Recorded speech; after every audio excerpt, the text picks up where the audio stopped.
I have always been more alone. My name is Isabella, and I've always been adept at keeping myself occupied, even as a child. It's not like I'm antisocial or anything. I simply prefer spending most of my time alone. Thank heavens, my mother saw early on that I preferred to be on my own. Rather than attempting to alter me, she positively supported it. When I was barely tall enough to reach the kitchen counter, she introduced me to cooking. I absorbed everything like a sponge. Mom taught me how to truly understand food, not just how to cook. She would walk me through each meal at the cafes and restaurants we would visit throughout town. My passion for eating only deepened as I grew older. I discovered that food was about more than simply flavor and texture when I began reading articles by well-known restaurant critics. It was also about presentation and the whole ambience of the establishment. I told my mother one day that I wanted to write a book about cuisine. "So you better learn everything there is to know about it, Emma," she remarked with a pleased expression on her face. I thus took that action. I went to culinary school to become a master chef. After earning my degree, I continued on. I enrolled in journalism classes to hone my writing skills. I wanted my words to give readers the impression that they were actually tasting the dish. I began reviewing restaurants for a tiny local newspaper as a food reviewer. I described how the handmade pasta melted in my mouth and how the fragrance of garlic and basil transported me to a Tuscan kitchen in my post on a small American restaurant. I was surprised that it was well liked. The next day, my editor gave me a call and told me, "Kid, you have a gift. Continue like this, and you'll succeed." I realized then that I had found my calling. I developed a reputation for writing frank and entertaining reviews while working for several newspapers and publications. When I created my own social media profiles, things really started to shift. All of a sudden, I was interacting with foodies worldwide and wasn't only writing for publications. My fan base developed, and they were constantly curious to hear my opinions on the newest culinary fads and little-known eateries.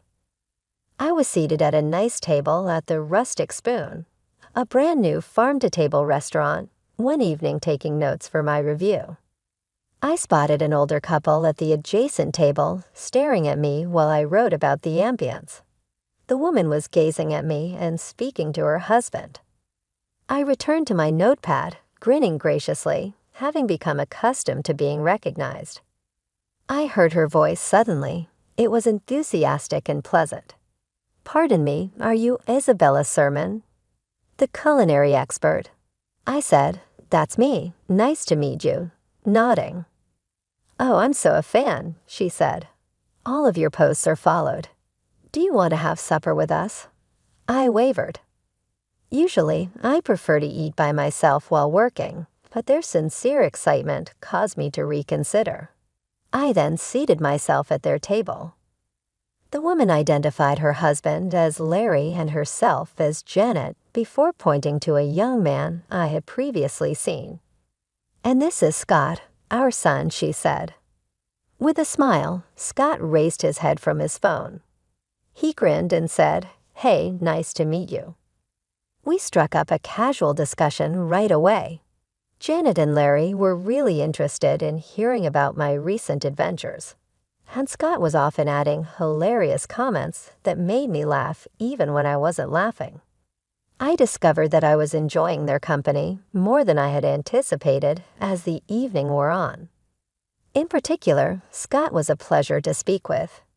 It turned out we were both big fans of independent movies and corny jokes. Scott, who appeared a little hesitant, said, "Hey, would it be okay if I got your number?" when it came time to depart. You know, in case I need suggestions for a restaurant or anything else. My stomach had a slight flutter that was unrelated to the eating. "Okay," I said, "for restaurant suggestions." That following evening, we exchanged texts. We were chatting about everything at first, but initially it was just about food and restaurants. Our talks turned into the most enjoyable part of my day. When Scott asked me out on a genuine date a month later, I readily accepted. We went to a funky small cafe that I had been eager to explore for our first date. As I sat across from him, I became aware of how at ease I was. The discomfort I generally anticipated on first dates wasn't there. Scott proposed a year after we first met. He knew I wasn't into large, showy events, so it wasn't a huge deal.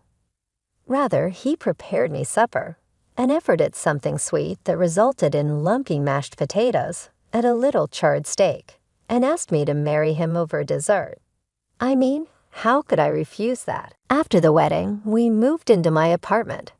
We were practical about our finances, creating a joint account for shared expenses. Since I earned more, I contributed more, but we both felt it was fair. Living together revealed new things about Scott. He had a habit of leaving dishes in the sink, his clothes scattered everywhere, and his toothpaste tube always uncapped. Coffee mugs seemed to multiply on every surface. I bit my tongue, reminding myself that I wasn't perfect either. It's just an adjustment period, I told myself. We'll find our rhythm, and slowly we did. Scott started making more of an effort to clean up, and I learned to relax my standards a bit. It wasn't perfect, but it was ours. 5 months later, it was time for our first vacation together. Standing in the airport with our luggage, I felt a wave of excitement. I turned to Scott, ready to share my joy, but noticed his eyes were fixed on something behind me. I turned around and saw Janet and Larry walking toward us with big smiles. They only had small carry-on bags, like they were going on a short trip instead of a week-long vacation. Surprise, Janet said, hugging Scott. We couldn't let you 3 lovebirds have all the fun, could we? My heart sank. This wasn't part of the plan. I looked at Scott, hoping he would explain, but he avoided eye contact. It's kind of a family tradition, he muttered. We always vacation together. I forced a smile, hiding my disappointment. How nice, I managed to say. But don't you need more luggage for a week-long trip? Larry waved it off. Oh, we'll just buy what we need when we get there. No sense in dragging heavy suitcases around, right? The first few days of the vacation were a blur. I focused on the positives, the beautiful scenery, the interesting new foods I discovered, and the locals' warm hospitality. But as the days went by, I started to notice how much Janet and Larry spent. They shopped like there was no tomorrow, ate at the fanciest restaurants, and never seemed to worry about the bill. One evening, as we sat at another expensive restaurant, I couldn't hold back my curiosity any longer. I leaned over to Scott and whispered, "How can your parents afford all this? Aren't they retired?" Scott looked uncomfortable, shifting in his seat. "They're just good with money," he muttered, suddenly very interested in the menu. I wanted to ask more, but at that moment, Janet began telling a story about her bridge club, putting an end to our conversation. As the vacation came to an end, I found myself eager to go home. The day after we returned, I decided to check our joint account, curious to see how much we had spent. When I logged in, my eyes went wide in shock. The balance was much lower than I expected, alarmingly low. "Scott, can you come here for a minute?" I called, my voice tense. I turned the screen toward him. "Care to explain this?" Scott's face went pale as he looked at the numbers. "I might have used our account to cover some of Mom and Dad's expenses," Scott admitted quietly. I took a deep breath, trying to keep my anger under control. "Scott, that was our money, and I contributed most of it. You should have talked to me first." I know," he said, reaching for my hand. "I'm sorry, Nancy. It won't happen again." "I promise." A month went by, and things slowly got back to normal. Scott kept his word and didn't touch our joint account without discussing it with me first. I tried to let go of what happened during the vacation and focused on my work and our life together. One cool autumn evening, Scott came home looking excited. "Hey, Nancy," he said, wrapping his arms around me from behind as I stood at the kitchen counter cutting vegetables for dinner. "I've got an idea. How about we go on an overnight picnic this weekend, just the two of us? A rented motorhome and the great outdoors. What do you say?" The idea sounded great, and we spent the next few days getting ready for our little adventure. I packed a cooler with gourmet sandwiches, homemade potato salad, and a bottle of wine. Scott took care of renting a small motor home and planning our route. We arrived at the campsite in the afternoon. The place was beautiful, surrounded by tall pine trees and a clear lake. Scott parked the motor home in our spot, and we stepped outside to enjoy the fresh air. That's when I saw a familiar car pulling into the space next to ours. Janet and Larry got out, waving excitedly. "Surprise!" Janet called out. "We thought we'd join you on your little getaway." I turned to Scott, hoping to see the same shock I felt on his face, but instead he looked sheepish, avoiding my eyes. "Scott," I said, my voice calm but firm, "did you tell them about our trip?" Before Scott could answer, Janet came over and hugged me tightly. "Isn't this exciting? A family camping trip." I forced a smile, but I couldn't help noticing they showed up with no supplies, no tent, no food, not even a change of clothes. As the evening went on, it was clear that our romantic getaway had turned into a family event. Janet and Larry took over the conversation, telling us stories about their past camping trips. They also helped themselves to our food and wine, leaving barely enough for Scott and me.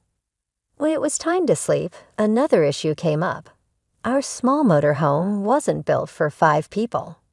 Scott turned to his mother and said, "You and Dad can take the bedroom. Nancy and I will figure something out in the car."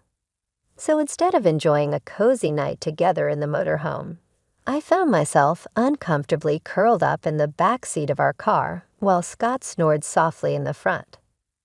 The next morning, with blurry eyes and feeling stiff from our awkward sleeping arrangements, I suggested to Scott that we cut the trip short.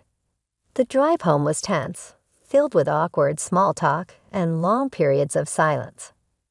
As soon as we arrived back at our apartment, Scott's parents said a cheerful goodbye, completely unaware of the strain their presence had caused. Once they were gone, I turned to Scott. "We need to talk about this," I said firmly. He nodded, looking resigned. "I know. I'm sorry, Nancy. I should have told you they were coming." "It's not just that," I sighed. "It's about boundaries. Scott, your parents can't keep showing up in our lives like this. We need to set some ground rules." Scott nodded slowly. "You're right. I'll talk to them." A few days after we returned, I was in the kitchen testing a new recipe when the doorbell rang. To my surprise, Janet and Larry were standing there with bright smiles, as if the vacation mess had never happened. "Isabella, dear," Janet exclaimed, giving me a quick hug as they walked in. "We need your expertise. We were wondering if you could tell us which restaurants in the city have the most delicious food."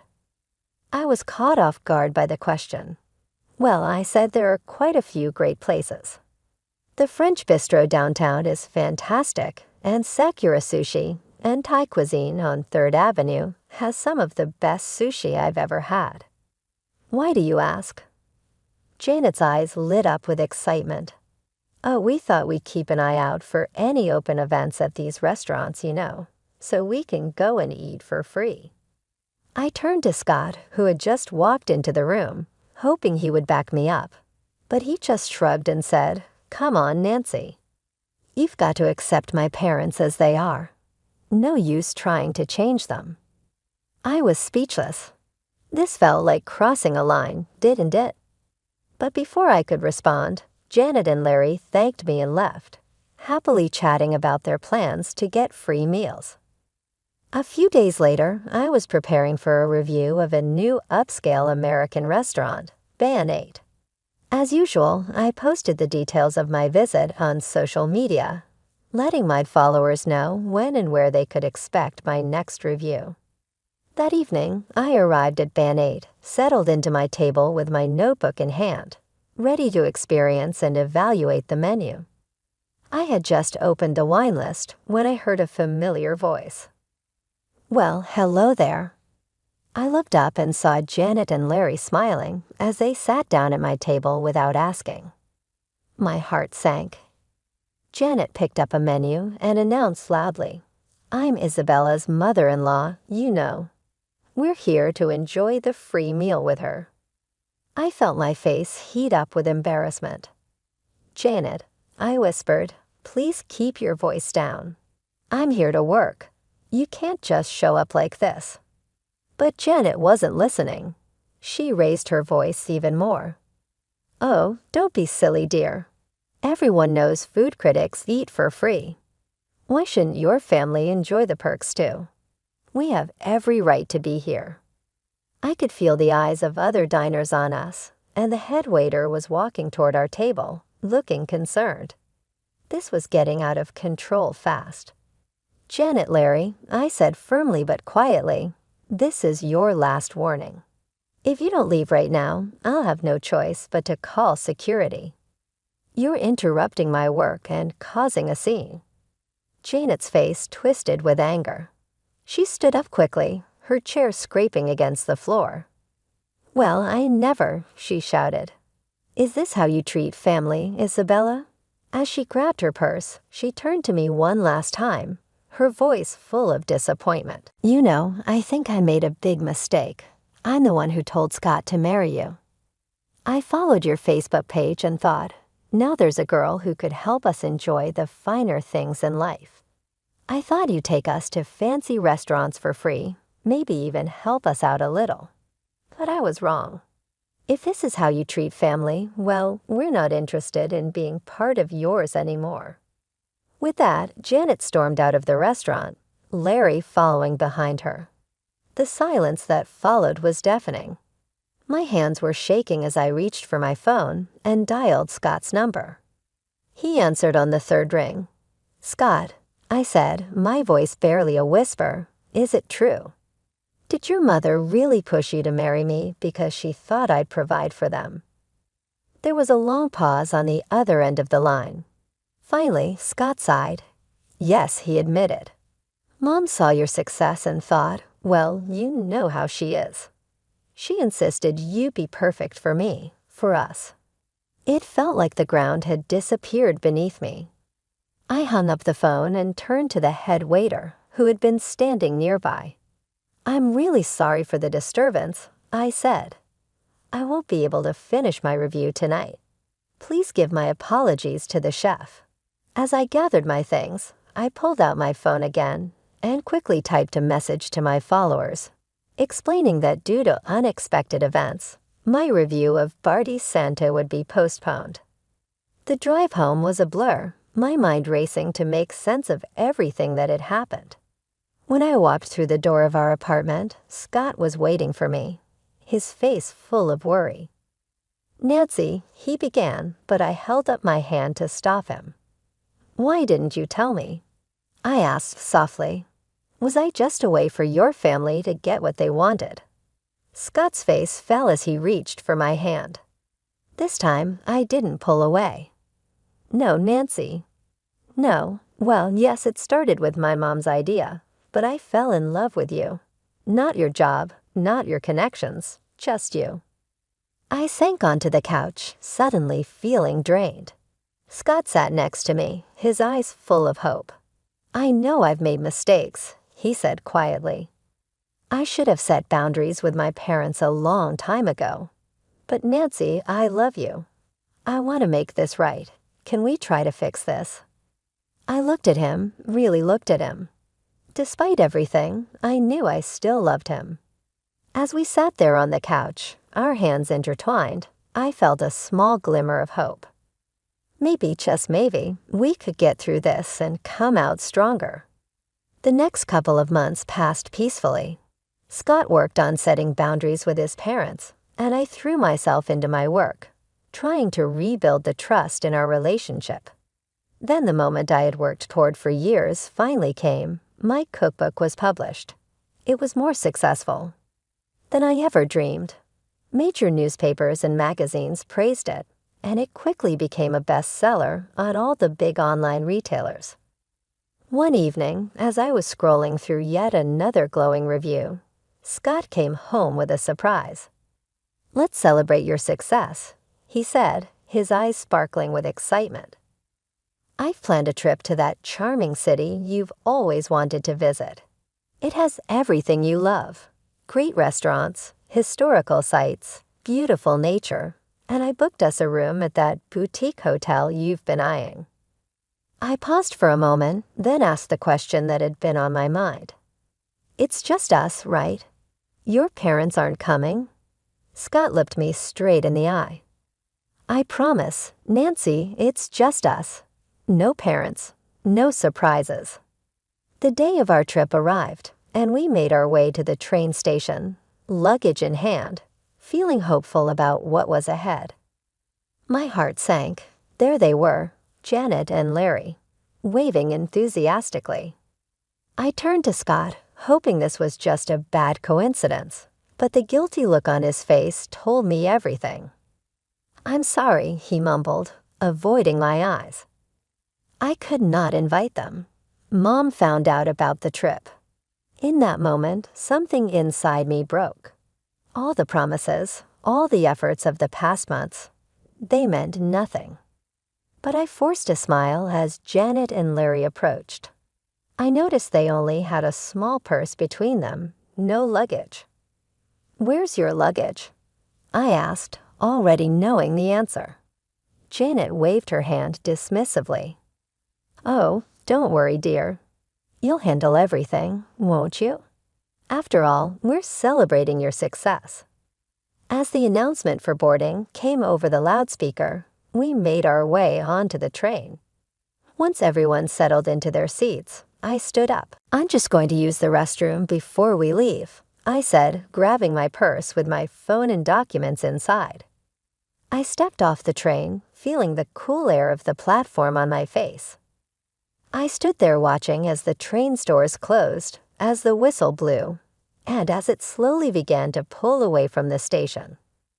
My phone buzzed in my purse, snapping me out of my thoughts. Scott's name flashed on the screen. I took a deep breath and answered. "Nancy, where are you?" Scott's panicked voice came through. "We're not on the same path anymore, Scott," I replied, my voice steadier than I felt. "I'm divorcing you." I hung up before he could respond. My hand shook as I opened my banking app and blocked Scott's access to our joint account. Barely a minute passed before my phone rang again. This time, it was Janet. I held the phone away from my ear as she shouted insults and threats, demanding that I pay for their trip and compensate them for emotional distress. When she finally paused for breath, I spoke calmly. "Janet, I'm not afraid of your threat. If you post any slander, I won't hesitate to take legal action." I blocked her number, then Scott's, and finally Larry's, just to be sure. Taking a deep breath, I called a cab and went home. The weekend passed in a blur of emotions and practical tasks. I packed Scott's belongings, contacted a lawyer, and drafted the divorce papers. By Friday morning, I felt drained but determined. The sound of a key turning in the lock made me tense. Scott walked in looking disheveled and desperate. "Nancy, please," he said, walking toward me with open arms. I stepped back, pointing to the suitcases by the door. "Your things are packed. It's time for you to go." His expression twisted. "You're not saying that." With a frantic tone, Scott declared, "I've learned my lesson." On the vacation, my mom and I got into a heated argument. I told them that I would no longer be paying for them.